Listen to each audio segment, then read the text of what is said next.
یه رفیق داشتم با صفا، دو آتیش پرشور با وفا.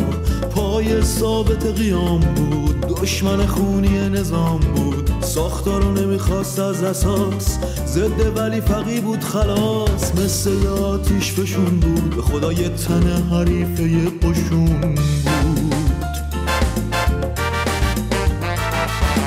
اما یه روزی چپ کرد، افتاد تو خونه تب کرد. دوچاره یه نوعی دل پیچه شد، سرگیجه گرفت و نیچه شد.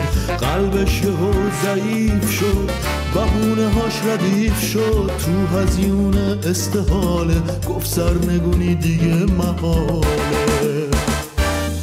این تن بابا جون بیماره، شب و روز داره حال نداره.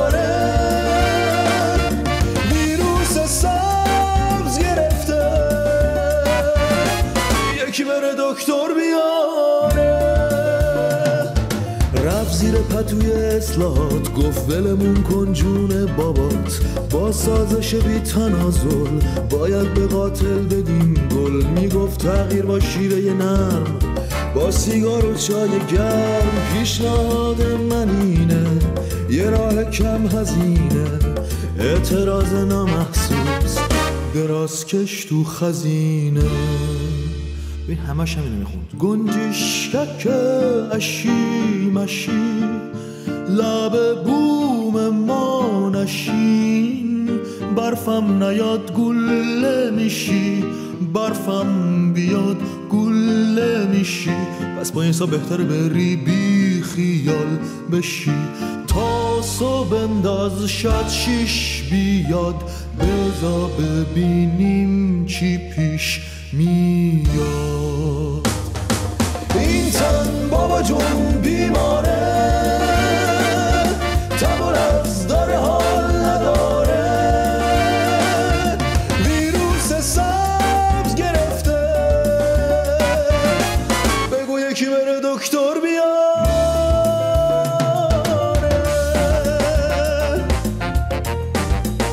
این را برام گفت اوضاع لیبی فرق داره. اینجا با تو ماش برداره، اینجا زمینش خیلی سفته. بالا این گلومم امشب گرفته. کی گفت باشیم مثل سوریه؟ این یه طرز تلقی سوریه. روند دموکراسی رو به هم نزن، آخه کی میگه تغییر زوریه؟ آره خلاص رفیقمون استراتژی شد حفظ جون. از وقتی دچار مرض شد، فرهنگ واژه هاش عوض شد.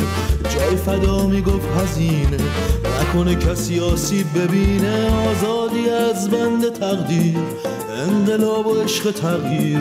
پاک شدن از خاطراتش، کشت ما رو با سبزیجاتش. این تن بابا جون بیماره، تب و لفظ داره حال نداره.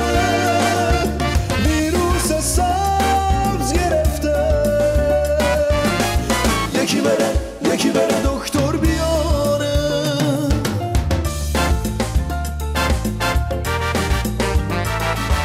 زنجیر رو باید پاره کرد، ویروس سبز رو چاره کرد. کجاست پس اون امیدت؟ کجان بلبلای سفیدت؟ عفونت رو ریشه کن کن، دوای درد وطن کن. این تن نباس بمیره، همه جا بهار تغییره. سبز لجنی دامه، شعار اسقاط نظامه. شعار اسقاط نظامه، شعار اسقاط نظامه.